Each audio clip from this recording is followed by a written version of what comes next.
من يهده الله فلا مضل له ومن يضلل فلا هادي له واشهد ان لا اله الا الله واشهد ان محمدا عبده ورسوله اما بعد فان خير الحديث كتاب الله وخير الهدي هدي محمد صلى الله عليه وسلم وشر الامور محدثاتها وكل محدثة بدعة وكل بدعة ضلالة وكل ضلالة في النار. اعوذ بالله من الشیطان الرجیم. وسیق الذین اتقوا ربهم الى الجنة زمرا. تمام قسم کی تعریفات اور حمد و ثنا اللہ مالک الملک کے لیے ہیں، جو تمام کائنات کے خالق مالک اور رازق ہیں، جو اپنے بندوں پر بے شمار انعامات اور احسانات کرنے والے ہیں، جو ہمیشہ سے ہیں اور ہمیشہ ہی رہیں گے، نہ جن کی ذات میں کوئی شریک ہے نہ جن کی صفات میں کوئی شریک ہے. حمد و ثنا کے بعد لاکھوں کروڑوں درود و سلام ہو اس ہستی اقدس و مقدس پر کہ جن کا نام نامی اور اسم گرامی حضرت محمد رسول اللہ صلی اللہ علیہ وآلہ وسلم ہے، جنہیں تمام کائنات کا ہادی، رہنما، مقتدا، پیشوا، امام، رہبر بنا کر بھیجا گیا. حمد و ثنا اور درود و سلام کے بعد لاکھوں رحمتیں ہوں آپ کے صحابہ پر، امت کے ادیبوں پر، امت کے شہیدوں پر، امت کے واعظین مبلغین پر کہ جن کی وجہ سے اسلام ٹھیک اور مکمل حالت میں ہم تک پہنچا. معزز سامعین گرامی قدر، سابقہ جمعہ میں ان اعمال کا مختصر طور پہ اشارہ کرتے ہوئے ذکر کیا تھا کہ جن کی وجہ سے اللہ رب العزت اپنے ہی قریب، اپنے ہی ہاتھوں سے تیار کردہ مومنین کی آنکھوں کی ٹھنڈک کے لیے، مومنین کو ان کا رزلٹ دینے کے لیے، نتیجہ دینے کے لیے عالی شان جو جنت قائم کی ہوئی ہے، اس کے اندر اللہ رب العزت ان اعمال کرنے کی وجہ سے کبھی سونے اور چاندی کی اینٹوں کے محل بناتا ہے، کبھی یاقوت اور لولو کی اینٹوں کے محل بناتا ہے، کبھی ایک ہی موتی کے محل بناتا ہے. وہ اعمال چند ایک کا آپ کے سامنے ذکر کیا تھا. آج کے خطبہ میں تیزی کے ساتھ باقی ان اعمال کا ذکر کر کے جنت کی دوسری نعمتوں کی طرف آپ کی توجہ مبذول کرواؤں گا.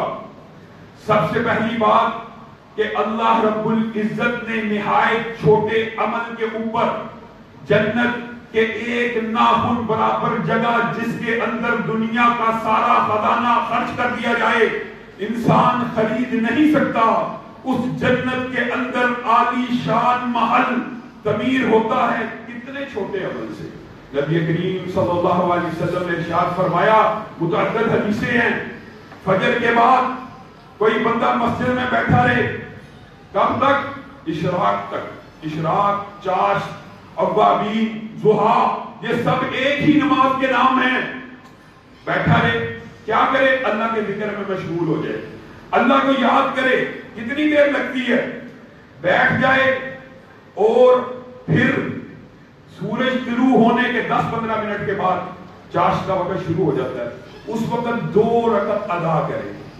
ابھی آپ کے سامنے محل سے پہلے کی بات بیان کر رہا ہوں. 2 رکعت ادا کرے، اجر و ثواب کتنا ہے؟ گویا اس نے پورے کا پورا حج کر لیا، پورے کا پورا عمرہ کر لیا. انسان حج پہ جانا چاہے، آج خوشخبری کی بات ہے، مبارک کی بات ہے، بہت خوش نصیب لوگ ہیں جو جا رہے ہیں، لیکن کتنی جگہ دو ہے. بکنگ کراؤ، پیسہ لگاؤ، ٹکٹ کا انتظار کرو، سفر کرو، اترو، صحیح کرو، طواف کرو، راشد منا جاؤ، جمرات جاؤ، کنکریاں مارو، وقوف عرفہ کرو. لمبا معاملہ ہے نا. صرف 2 رکعت فجر کے بعد چاشت تک انسان بیٹھا رہے، اور نبی کریم کی بات سے زیادہ سچی بات کسی کی نہیں ہو سکتی. اتنا چھوٹا عمل کرنے میں ہم ناکام ہیں. آج مسجدیں ہیں، فجر میں ویسے ہی کم ہوتے ہیں نمازی، اور فجر کے بعد کتنے لوگ ہیں اللہ کی قسم حج اور عمرے کا ثواب لینا چاہتے ہو، صرف فجر کے بعد چاشت تک بیٹھ جاؤ، 2 رکعت ادا کرو. اللہ کے خزانوں میں ثواب لکھنے میں کوئی کمی نہیں آتی. اللہ رب العزت جتنا چاہے لکھ دے. یہ تو صرف 2 رکعت کا اجر و ثواب ہے.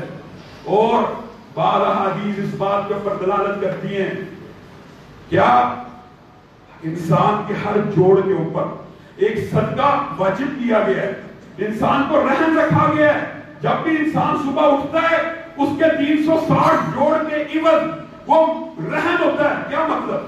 ہاں، جب ہم نماز پڑھتے ہیں یہ تسبیح جو لکھی ہوئی ہے سبحان اللہ اللہ اکبر الحمدللہ پڑھتے ہیں انسان ذہن سے آزاد ہوتا جاتا ہے بلکہ 3-4 نمازوں کے بعد جو اضافی تسبیحات ہیں وہ ذہن سے بھی اوپر ہوتی ہیں، لیکن صرف اگر اشراق کی 2 رکعات ادا کر لی جائیں انسان پورے کا پورا اسی وقت آزاد ہو جاتا ہے۔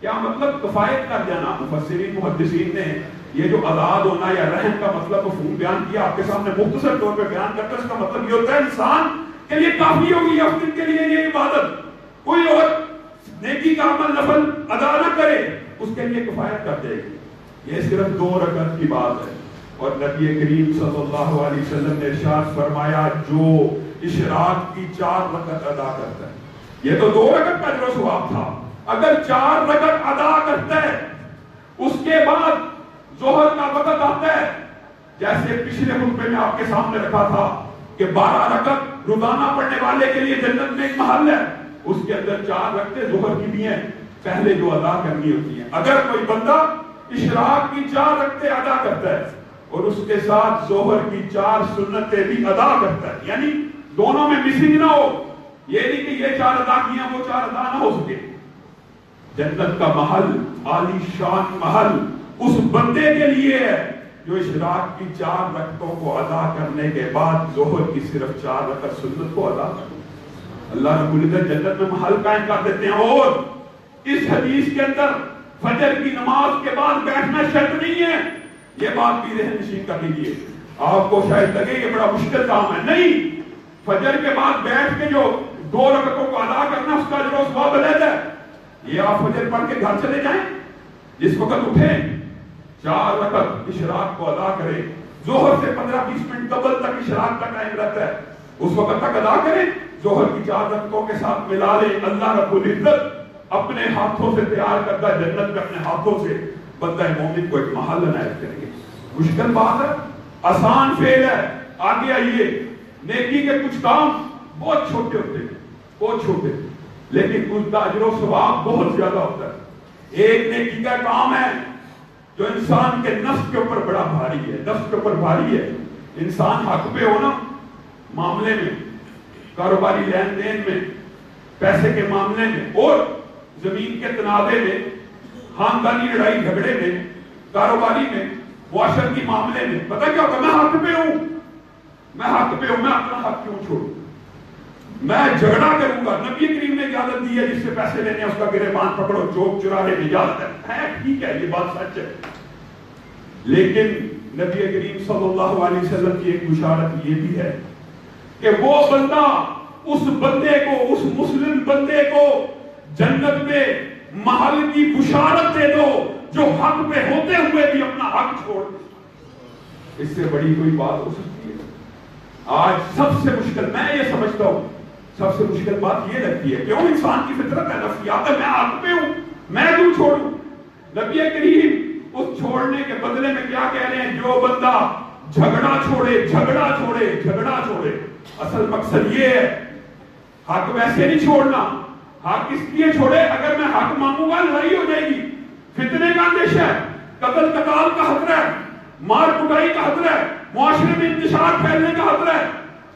اس جھگڑے کو چھوڑ کر، اس جھگڑے کو معاشرے سے ختم کر کے، معاشرے کو اس جھگڑے کی تکلیف صعوبت سے پاک کرنے کے لیے جو بندہ، صحیح حدیث ہے، نبی کریم صلی اللہ علیہ وسلم نے فرمایا، سنن نبی داؤد، امام البانی نے اس حدیث کے 3 ٹکڑوں کو صحیح کہا۔ کتنی عظیم حدیث ہے، حق پہ ہوتے ہوئے صرف مسلمان کے ساتھ جھگڑا نہ کرنے کی وجہ سے اپنے حق کو بھی اگر چھوڑ دے تو بدلے میں اللہ رب العزت جنت الفردوس میں ایک محل قائم کرتے ہیں۔ آگے آئیے حدیث کا اگلا ٹکڑا کیا؟ ہاں، اس کو جنت میں ایک محل کی بشارت ہو جو بندہ جھوٹ بولنا ترک کرے۔ کیسے جھوٹ بولنا ترک کرنا بھی آج معاشرے میں ایک مشکل بات سمجھی جاتی ہے۔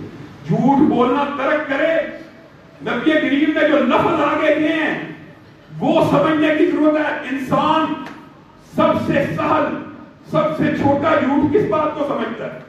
لطیفے کو، ہنسی مذاق کرنے کو، دل لگی کو، دل لگی کے لیے کوئی واقعہ گھڑا، اگلے کو ہنسایا، زندگی کے لیے کوئی واقعہ گھڑا، ملا نصیر الدین کا واقعہ، فلاں کا واقعہ، فلاں کا واقعہ، بڑا آسان ہوتا ہے اور سنانا بھی۔ ایک مشہور واقعہ، ایک بستی میں ایک واقعہ، ایک گاؤں میں ایک واقعہ ہوا، اور مقصد کیا ہوتا ہے؟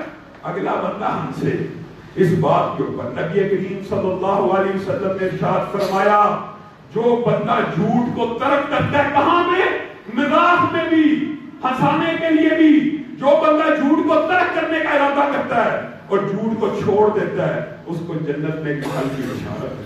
لوگوں، یہ سب سے کم درجے کا جھوٹ ہوتا ہے۔ آپ ہمیشہ اپنے گرد و نواح میں جائزہ لیں، بڑے بڑے نیک متقی لوگ بھی جھوٹ کی اس قسم سے پاک نہیں ہوتے۔ تقریروں میں آپ نے دیکھا ہوگا علماء بھی بات لطائف سنا دیتے۔ ہاں، یہ بات بھی یاد رکھنی چاہیے، لوگوں کے ذہن میں اشکال آ سکتا ہے۔ نبی کریم صلی اللہ علیہ وسلم نے بھی زندگی کے اندر مزاح کی ہے، خوش طبعی کی ہے۔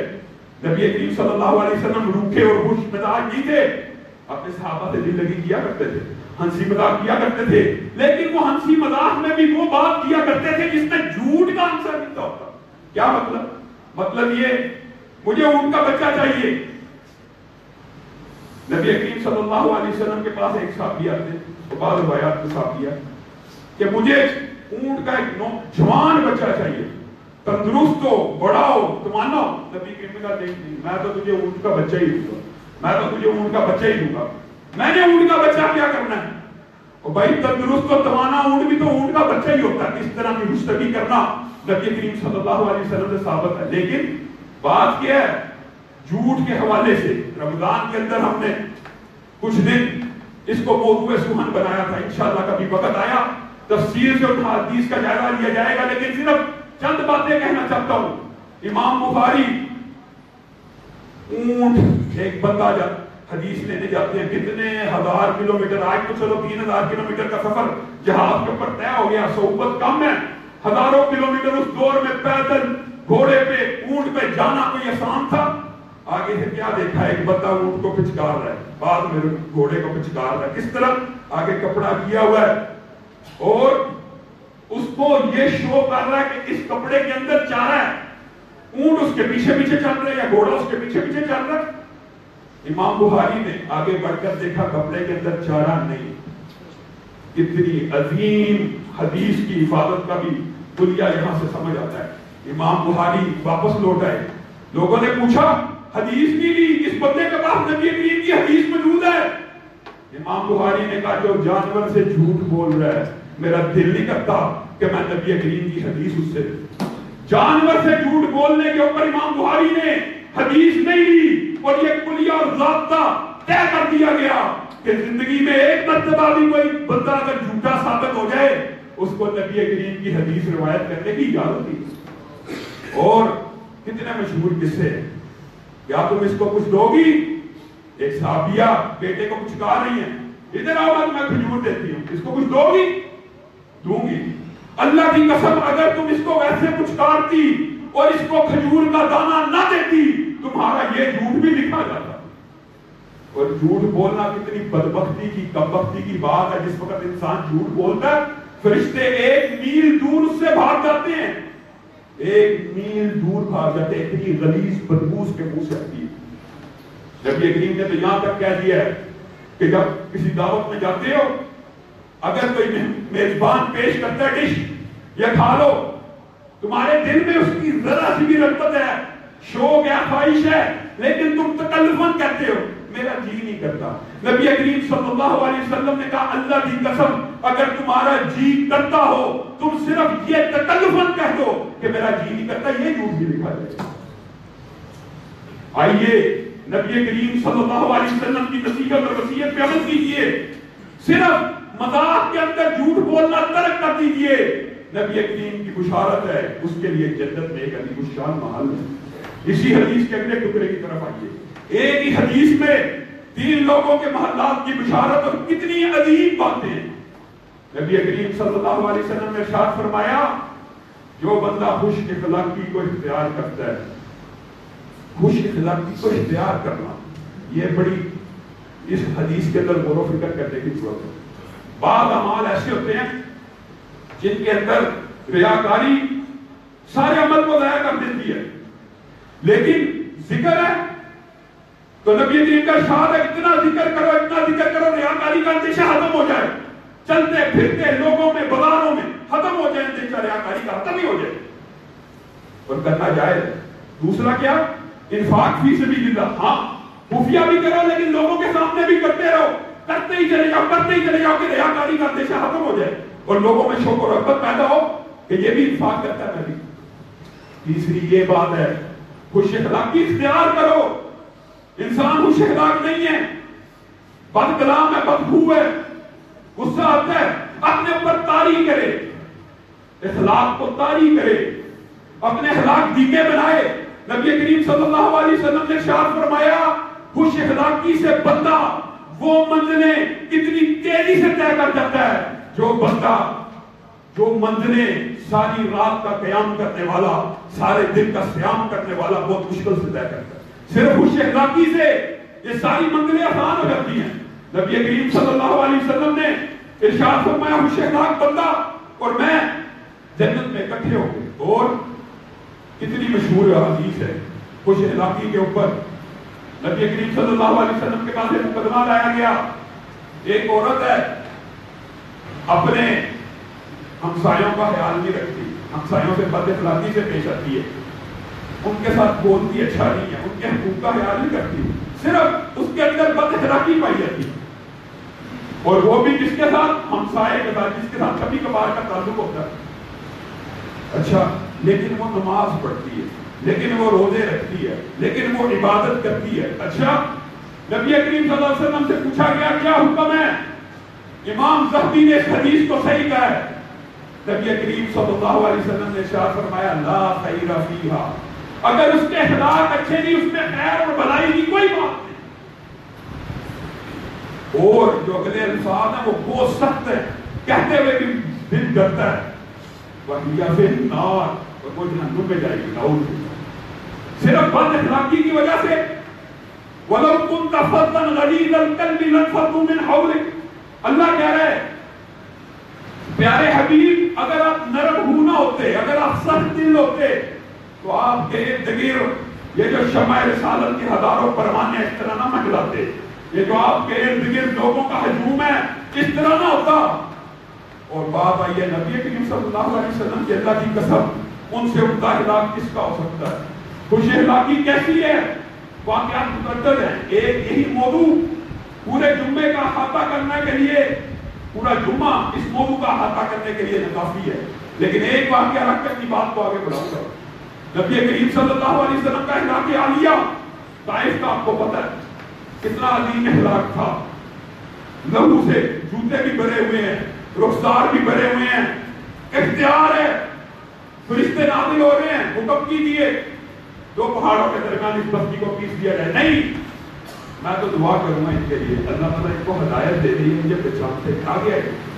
نبی کریم صلی اللہ علیہ وسلم کی خوش اخلاقی کا میرے مطالعے کے اندر اور انسانی تاریخ کے اندر ایسا کوئی واقعہ ہو سکتا ہے؟ ایک بندہ ہو جو نبی کو اپنا رقیب مانتا ہو اور سمجھتا ہو یہ میری بادشاہت شیئر کرنے کے لیے آ گیا ہے، میرا اقتدار کھونے کے لیے آ گیا ہے، نعوذ باللہ برے برے الفاظ کہتا ہو نبی کریم کو، اور جو الفاظ وہ کہتا ہے وہ انسان زبان پر نہیں لا سکتا۔ آج مر گیا دشمن مر جائے، انسان کے دل کو طمانینت ہوتی ہے، تسکین ہوتی ہے، اس کا بیٹا عبداللہ بن ابی منافق کا بیٹا نبی کریم کے پاس آ جاتا ہے، آقا مانتا ہوں باپ آپ کے خلاف تھا لیکن اس کے لیے دعائیں مغفرت کر دیجیے، جنازہ پڑھا دیجیے۔ نبی کریم جنازہ پڑھاتے ہیں، پڑھانے کے لیے کھڑے ہو جاتے ہیں، ابھی کھڑے ہوتے ہیں، حضرت عمر کی اور صحابہ کے دل پہ چوٹ لگتی ہے، یہ نبی کریم صلی اللہ علیہ وسلم کیا کر رہے ہیں؟ ساری زندگی گالیاں دیتا رہا، ساری زندگی برا بھلا کہتا رہا، جس کا بھی جنازہ ہوگا نبی کریم اس کی بھی مغفرت کی دعا کریں گے۔ حضرت عمر کا دل نہیں تھا، اور حضرت عمر کی تائید میں اللہ رب العزت آسمان سے قرآن نازل فرما دیتے ہیں، اس کے لیے مغفرت کی دعا کرو نہ کرو، اس کے لیے 70 مرتبہ بھی اگر مغفرت کی دعا کرو گے اللہ تعالیٰ قبول نہیں کرے گا۔ نبی کریم کا اخلاق دیکھیے، نبی کریم کہتے ہیں اللہ کی قسم مجھے پتا ہو 71 مرتبہ دعائے مغفرت کرنے سے اللہ اس کے گناہ معاف کر دے گا. میں محمد صلی اللہ علیہ وسلم اس کے لیے دعائے مغفرت کروں گا. اللہ نے حکم نازل کر دیا, نہیں کھڑے ہو سکتے اس کے جنازے پہ. پھر بھی نبی کریم کا ہلاک کیا ہے؟ بیٹا کہتا ہے اچھا کرتا ہی دے دیجیے, کرتا اتار دیا, کوئی ایسا کام کر دیجیے میرے باپ کو سکون مل جائے, اپنا لعاب اس کے منہ میں ڈال دیا. یہ اخلاق عالی ہیں. اور نبی کریم صلی اللہ علیہ وسلم کے اخلاق اتنے عمدہ, اتنے اعلیٰ ہیں. آج ہم ذرا سی بات پہ بھڑک جاتے ہیں. نبی کریم کی وہ مسجد جس میں ایک نماز 1000 نمازوں سے زائد ہے, ایک بدو آ کے پیشاب کرنا شروع کر دیتا ہے, صحابہ مارنے کے لیے دوڑتے ہیں. نبی کریم کہتے ہیں رک جاؤ رک جاؤ رک جاؤ. ایسا اخلاق ہو سکتا ہے؟ اس کو فارغ ہونے دو, اس کو اپنی قضائے حاجت کر لینے دو. اس کے بعد مسجد کو دھو دینا. پھر پیار سے سمجھایا, پھر اس کا احترام کیا. آج کوئی بندہ ہماری مساجد میں آپ کا جائزہ لے, کون ہے, کس کا اخلاق اتنا عظیم ہو سکتا ہے؟ ہے کوئی ایسا بندہ, کوئی بندہ یہ حرکت کرے, گزرے تو صحیح, بچ کے پھر کہاں پہ جائے؟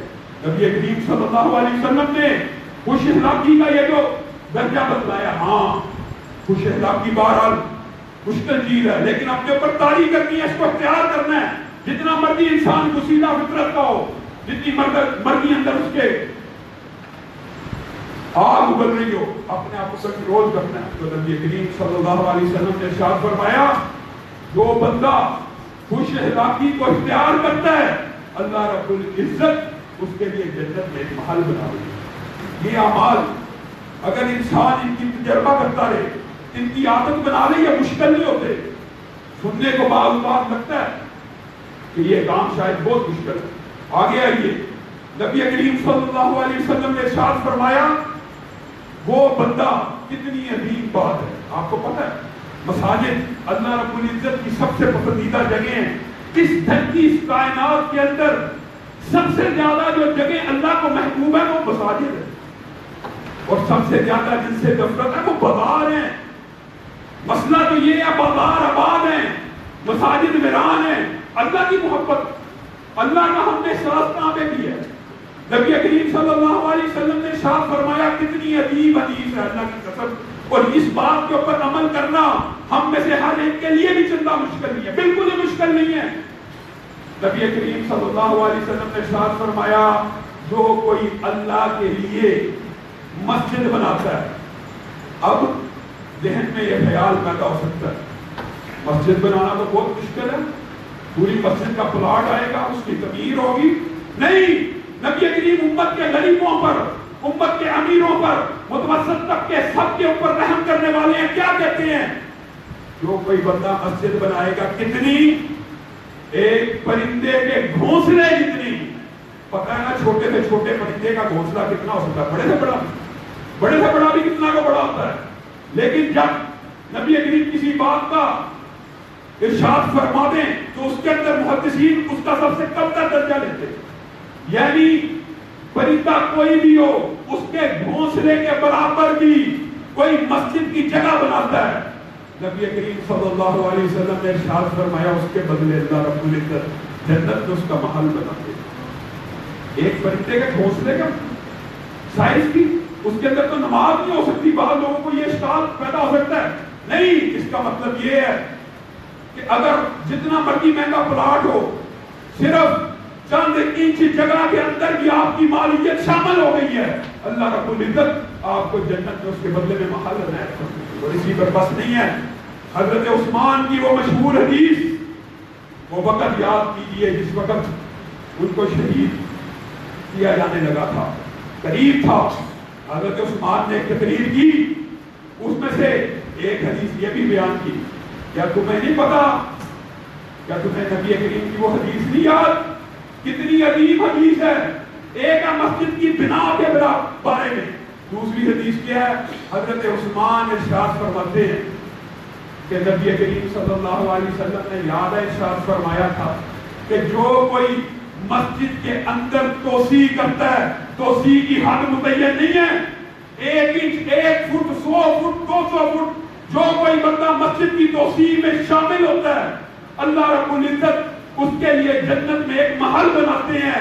وہ مجھے شہید کرنے والوں تمہیں یاد ہے توسیع کی کیا بات کرتے ہو؟ جب نبی کو مدینہ میں مسجد کی توسیع کی ضرورت تھی تو عثمان نے پورا پلاٹ لے کے دیا تھا, پھر بھی مجھے شہید کرو گے؟ وہ الگ بات ہے, ان کو شہید کر دیا گیا.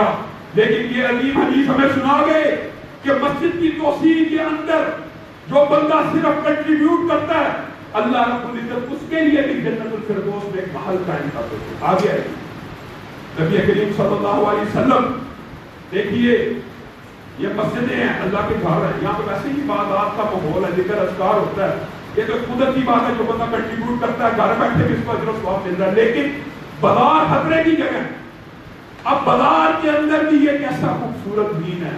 نبی کریم صلی اللہ علیہ وسلم کی کتنی عمدہ نصیحتیں ہیں.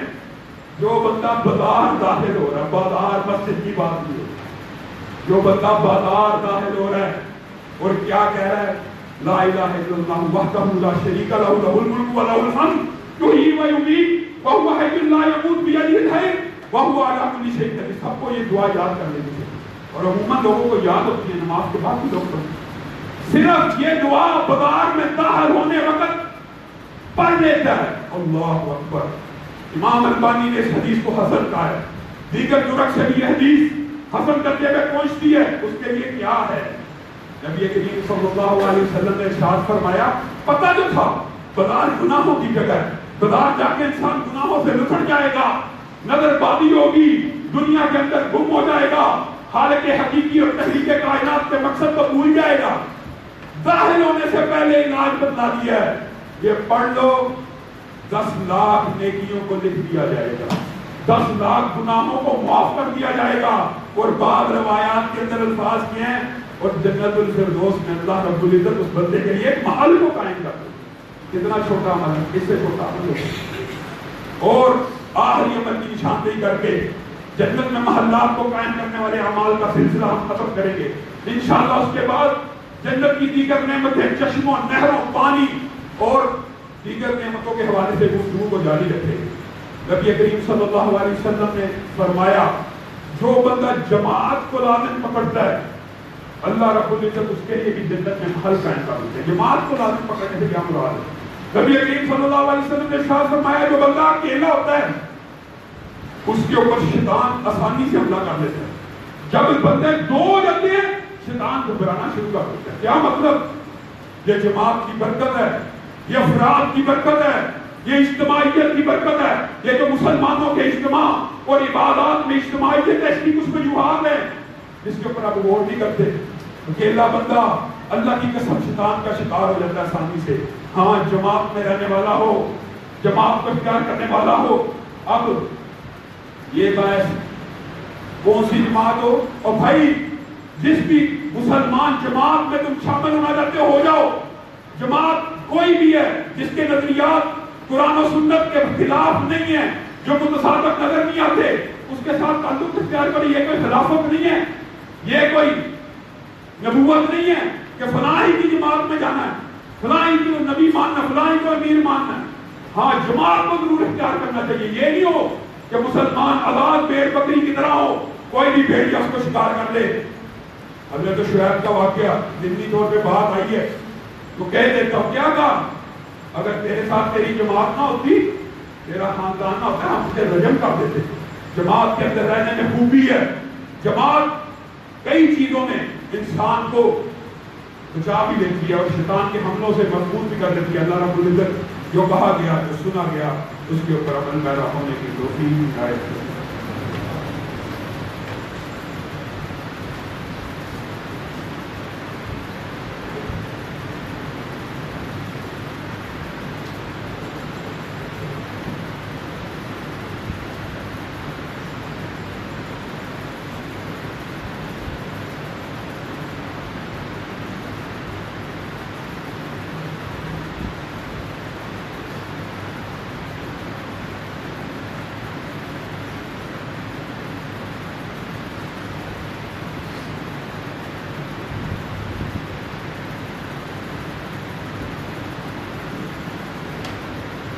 إن الحمد لله نحمده ونستعينه ونستغفره ونؤمن به ونتوكل عليه ونعوذ بالله من شرور أنفسنا ومن سيئات أعمالنا من يهده الله فلا مضل له ومن يضلل فلا هادي له واشهد ان لا اله الا الله واشهد ان محمدا عبده ورسوله اما بعد فان خير الحديث كتاب الله وخير الهدي هدي محمد صلى الله عليه وسلم وشر الامور محدثاتها وكل محدثة بدعة وكل بدعة ضلالة وكل ضلالة في النار. معزز سامعین گرامی قدر، 14 اگست قریب آ چکی ہے اور ہم ایک اسلامی نظریاتی ریاست کے شہری ہیں. چند باتیں اس حوالے سے آپ کے گوش گزار کرنا مقصود اس لیے ہے کہ بہت سے اس کے بارے میں اشکالات لوگوں کے دماغ میں موجود ہوتے ہیں.